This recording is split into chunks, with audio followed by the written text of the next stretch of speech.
Let's kick off then with that story that David flagged, the China telcos, the complexity now for investors looking at the markets, particularly in Hong Kong, when it comes to Chinese investments and this push by the US to delist some of these companies.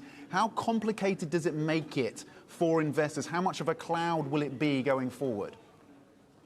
I think this is a very relevant question. We got a lot of inquiries, I think particularly among the U.S. accounts related to trading. I think some of the non-U.S. accounts are also asking about trading and positioning. But what we're seeing is that telco used to be neglected by onshore investors. When people wanted a yield coming to Hong Kong market, they tend to go to banks and insurance. But it seemed like because of this sanction, the southbound investors are rediscovering telcos and finding them at very low valuation vis-a-vis very high valuation onshore. So that's the support for that sector. But I think broadly, people are examining whether this DoD list could further expand and unsettle positions elsewhere. And telcos are not that well owned by U.S. investors. They've been derating since 2015. So having this expanded to other stocks would be a bigger concern. Okay, let's step back a little bit then and get your forecasts for Chinese equities for 2021.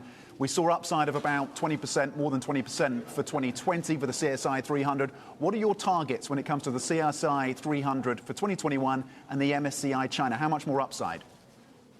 Yeah, our upside forecast for CSI 300 is 59.50, yeah, and our median target is 54.50 for CSI 500. So it's really getting there fast. And for MSCI is 114 and 125 for base and upside. I think to your point, Tom, the market has really continued with its momentum from 2020, but it looks like it's starting to take a breather now because some of the stocks might have run ahead of itself in terms of valuation. Or near-term momentum. The growth outlook structurally is very strong, but it does need to consolidate and allow time to help the share price appreciation to move more in sync with the growth. Where are we, Wendy, in the shift from multiples-led growth to earnings per share growth for Chinese equities? Good question. So we saw multiple expansion last year, and this year our thesis is that you have earnings growth troughed in the third quarter of 2020, and then the growth is going to become more plentiful among the stocks. And historically, when we've seen that happen, multiples tend to decline. That's what happened in 2012 to 2014. And when the reverse happens, the multiples expand. And so that was a thesis. Growth growing at close to 19% to 21% on CSI 300 and then MSCI China respectively, but multiples moderate because monetary policy is also normalizing in addition to growth becoming more plentiful. However, there's another medium-term driver, which is the Chinese households appears to be allocating more asset into equities, and onshore doesn't have enough quality secondary equities. So that is helping to boost the demand for equities. And so if there's any upside risk that multiples may not come down, it would show up in A shares first. Okay, and that is one of the key themes that you're seeing for 2021, is that shift in terms of allocation for Chinese households. You think it's going to be absolutely key. Just break that down for us. What kind of numbers are we looking at? How significant could this shift be then?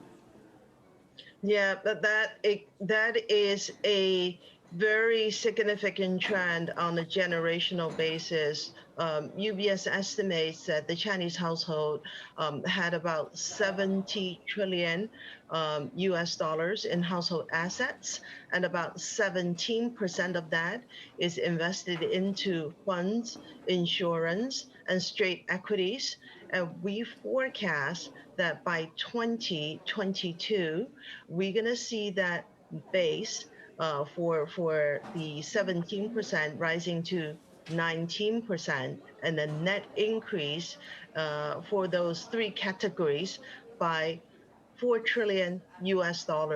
So the onshore equity market cap is 12 trillion US dollars as we speak now. Hong Kong is about 3.8 for China related listings, excluding local Hong Kong listings, and the US ADR is about 1.6 trillion.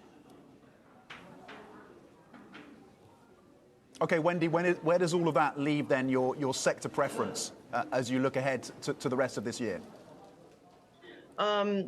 So we have a model portfolio, and then we adjust this dynamically. So the latest adjustment leaves us most overweight on industrials and telcos. Industrials because, as we see in this conference, there's a lot of manufacturing upgrades, and it seems this period where pandemic is taking place in China was able to use the early resolution or measures that had taken the virus under control, and then there's more time and window for ramping up of capacity, and some degree import substitution. So I think when global growth recovers, the sector is going to benefit. So we're overweight industrials and materials. Where we underweight the most, Tom, are banks, followed by internet. Banks underweight is structural because credit costs may still have room to come down, and that's the revenue for the banking sector. And internet, it's more tactical because I think investors wanted to understand the impact of antitrust and new regulations, and also U.S.-China relationship. And so let's give it the annual result and the first quarter result for people to digest and then calibrate risk for the rest of the year.